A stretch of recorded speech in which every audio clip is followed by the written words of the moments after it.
Vamos voltar para a política? Não é só a CPMI dos atos de 8 de janeiro que vai pegar fogo amanhã. A Comissão Parlamentar de Inquérito do MST vai analisar a convocação de Rui Costa, o ministro-chefe da Casa Civil.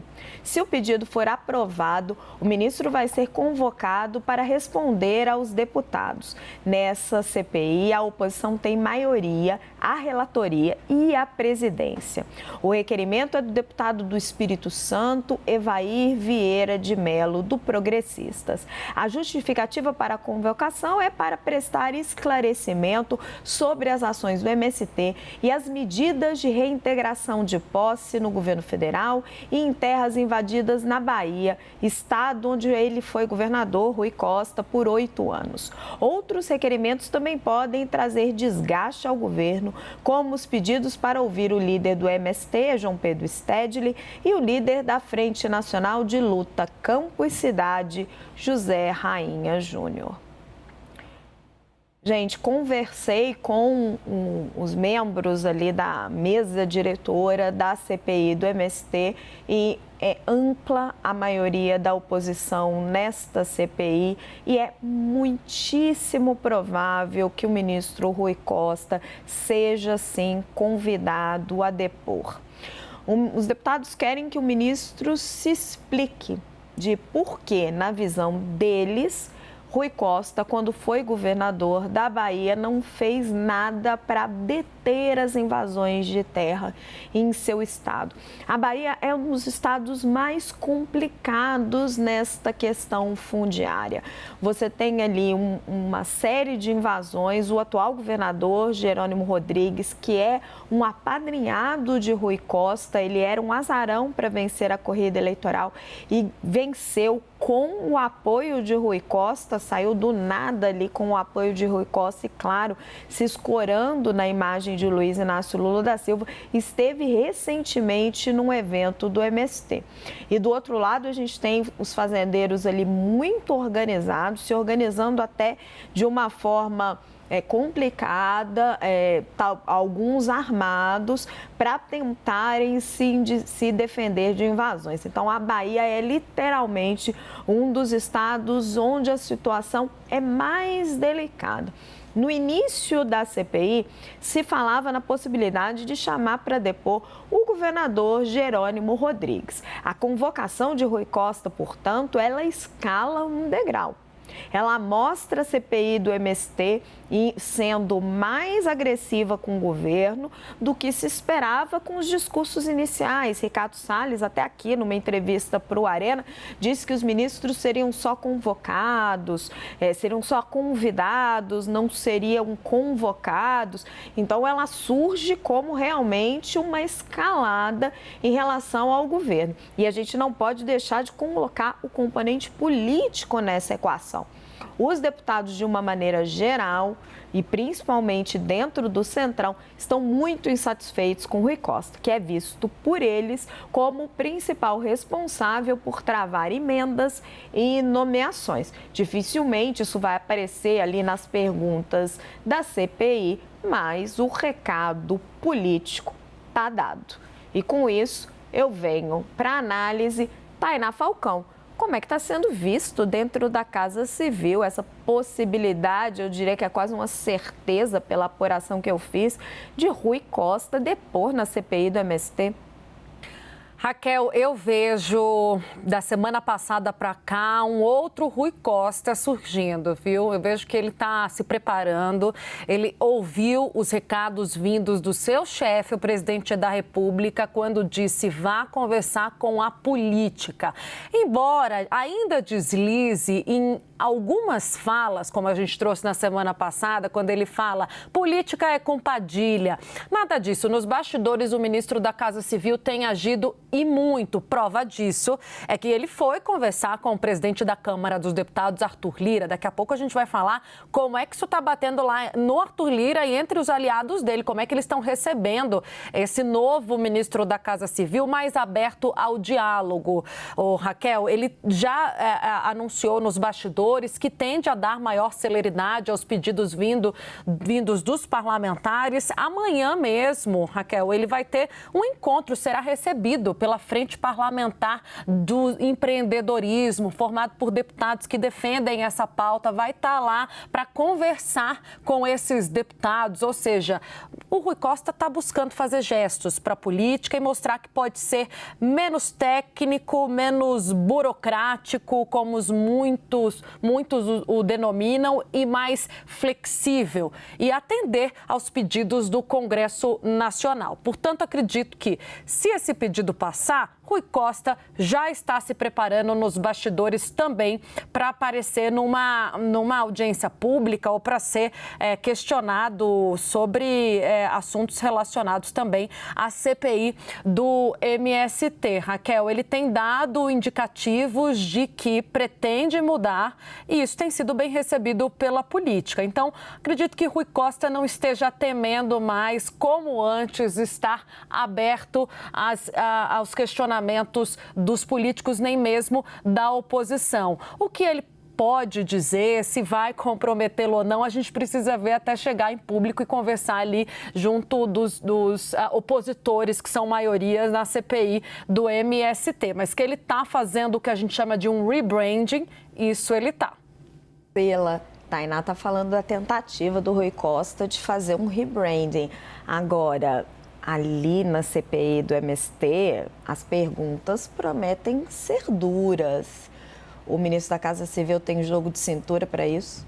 Olha, ele tem muita experiência, né? Foi governador, um governador altamente aprovado, é um político respeitado. Agora, ele é, de fato, como disse a Tainá, muito mais técnico, né? Sempre teve essa reclamação, inclusive na Bahia, por conta desse perfil do Rui Costa. Agora, acho que ele tem como reverter isso, fazer esse rebranding. O que a gente vê aí nessa CPI é que é uma CPI em que o pessoal vai com faca no dente, né? Porque a gente está falando ali da bancada ruralista, que é das mais fortes do Congresso, e de um assunto que só o fato dele ser agendado, como a gente fala, agendado para a sociedade, a gente voltar a discutir o papel do MST e das invasões, já beneficia a oposição e essa bancada, porque era um assunto que estava adormecido, mas que causa muito temor por memórias de outros governos do PT e do próprio papel do MST. Esse sim que fez um rebranding, especialmente durante a pandemia, ali se tornando ali um produtor de orgânicos, fazendo toda uma mudança de imagem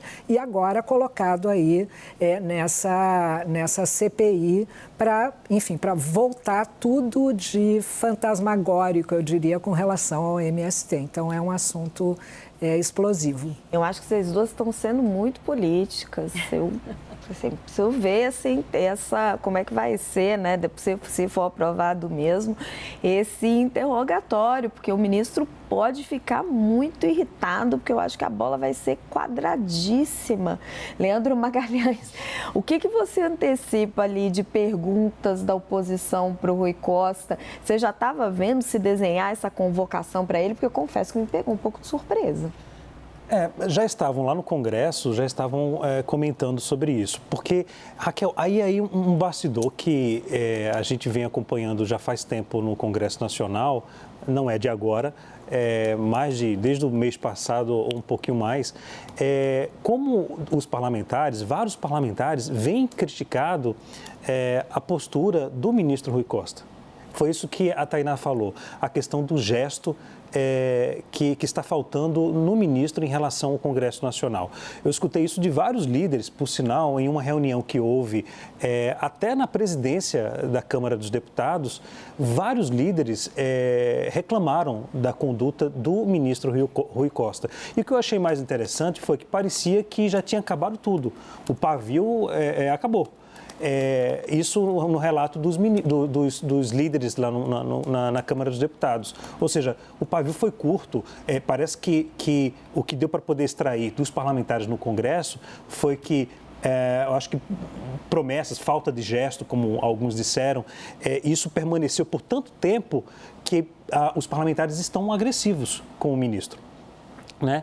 E essa convocação ou convite, né, na CPI do MST, convidando ou convocando, que eu acho muito pior, né, o ministro para a Câmara dos Deputados, num ambiente que até a semana passada estava totalmente eufórica, né? Os líderes não reclamando, criticando. Houve um líder, Raquel, que saiu dessa reunião na presidência da Câmara dos Deputados falando que nunca viu uma situação tão grave de todos os líderes partidários reclamando da conduta do ministro. Falta de gesto, no caso, né? E que parecia, até um parlamentar, que já foi ministro, já disse, parecia que está no 4º ano do governo, não no primeiro ano. Chamou atenção pelo grau, né, a gravidade, o xingamento, digamos assim, desses parlamentares nessa reunião na Câmara dos Deputados por causa da falta de gesto do ministro. Como a Tainá falou agora, eu acho que a coisa mudou. Né? Então, o ministro, acho que ele vai, acredito, não sei, que isso não apurei, mas deve demonstrar o oposto disso para tentar o diálogo na Câmara dos Deputados, já que o clima lá não estava bom, não. Eu acho que é importante a gente pontuar o que disse o vice-presidente Geraldo Alckmin quando teve entrevista aqui no Arena, que faz parte também de quem está no governo, segurar um pouco os pedidos, né? E ir fazendo aquela triagem. A questão que eu acho que está muito ali, está dando esse conflito muito grande, é porque está tudo muito parado. Então, você não sente ali realmente fluindo o relacionamento entre o Congresso e o governo. E quando eu digo fluindo, gente, não estou falando de corrupção, estou falando de algo republicano. Os parlamentares apresentarem as suas demandas, o governo avaliar, ver se aquelas emendas são devidas e liberá-las, né? A gente não está aqui avalizando nada que não seja republicano, porque é assim que o país tem que funcionar. Leandro Rezende, como você avalia que está indo essa relação entre Rui Costa e o Congresso Nacional? Eu não consigo ver como um sinal positivo a convocação justo para a CPI do MST. É uma vitória aí dessa errática articulação da oposição, me parece, porque a oposição apostou tudo na CPI do MST quando percebeu que não teria maioria na CPMI do 8 de janeiro. Passou a colocar ali uma tropa importante de parlamentares na CPI do MST para produzir desgaste para o governo Lula. Um desgaste que muito provavelmente não vai conseguir produzir na CPMI do 8 de janeiro. Então, levar o ministro da Casa Civil para a CPI é uma derrota e tanto para o governo, porque nem no governo Bolsonaro, quando ali a gente teve na Casa Civil o Braga Neto, o general Ramos, a gente teve vários ocupantes da Casa Civil e essas pessoas não foram chamadas para prestar depoimento na CPI da pandemia, que foi feita no momento em que a pandemia era a realidade e assunto de todos os brasileiros. As pessoas estavam morrendo, a Casa Civil, que é a coordenação geral do governo, acabou sendo eximida de responsabilidade ali. Não sei se não havia clima político à época para chamar os ministros da Casa Civil, mas fato é que eles não foram chamados. A Casa Civil teve participação ativa, inclusive orientando os senadores que faziam ali o governo, né, que defendiam o governo Bolsonaro, a participar. E agora o governo Lula, que tem o Rui Costa, que já não é um ministro que tem alta conta ali dos parlamentares da própria base. Conversei com um dos vice-presidentes nacionais do PT na semana passada, que reclamou muito do Rui Costa, né? Dizendo que ele está errando na articulação política e tudo mais. Nesse cenário em que tem essa fritura interna, que eu registrei na semana passada, e que a CPI é praticamente toda tomada pela oposição, você vê o cara que é o zelador ali do governo, né? O ministro-chefe da Casa Civil um dos ministérios mais importantes. Ele ser convocado para uma CPI dominada pela oposição, uma derrota e tanto para o governo, sem dúvida. Leandro, não o Rezende, o Magalhães me pediu a palavra rapidinho. Rapidamente. É interessante que quando a gente consulta o governo, os integrantes falam o seguinte, ora, há pouco tempo, são 6 meses, a máquina é muito grande em vários estados, né? Já quando a gente consulta os parlamentares que estão reclamando, eles falam o seguinte, ora, eleição vem no ano que vem, os prefeitos estão com pressa e a gente tem que atender. Então, acontece isso. De um lado, vem a demanda dos parlamentares, que depende de prefeituras, das suas bases, né? E do outro lado, o governo que fala 6 meses é pouco tempo, a gente está fazendo levantamento ainda. E realmente, convenhamos, a máquina pública federal é muito grande, né? Sila balançando a cabeça e pensando no Eu estou pensando que o timing é completamente outro, né? É, o tempo da máquina do executivo e o tempo de quem está de olho na eleição municipal. Muito bem lembrado, Leandro.